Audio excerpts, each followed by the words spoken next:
My name is Paul Copestake. I live in the northwest of Scotland, where I have lived for the last 30 years. But 40 years ago, I was working with the British Antarctic Survey on South Georgia. I can remember arriving on the ship all the way from Southampton and seeing the island emerge from the mist and saying, that is where I'm going to be.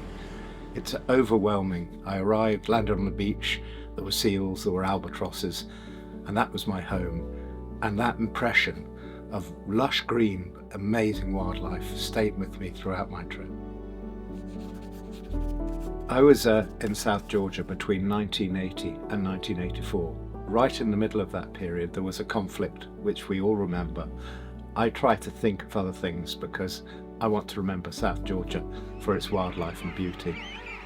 But because of that, at the end of the event, certain mountains and peaks were named after the people who were down there. And to my surprise, they chose me. And so I've got a little mountain called Copestake Peak. And on my trip now, I've managed to see it for the first time. My passion is birds and bird watching, and therefore birds form my favourite animals and things to see, particularly the albatross.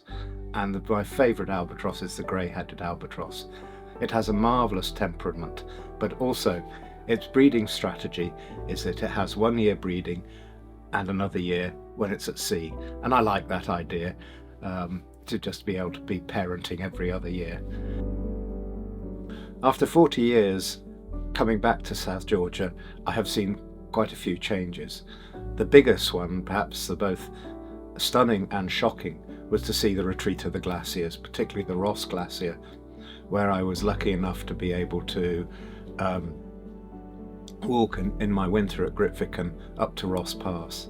The other one is the increase in fur seals. There are always high numbers at Bird Island, but that density has crept around the island. Almost everywhere we landed there were fur seals. I retired from my main work last year, and this created the opportunity to come back to South Georgia with a number of organisations, including Secret Atlas. And it is fantastic to have that, to meet people and to share my experiences. There's always a little bit of polar, well, they say it's a sickness, but once you've seen and been down here, you can't help but all wanting to come back. And that's what I've done. And I'd say it's been fantastic to share it with people.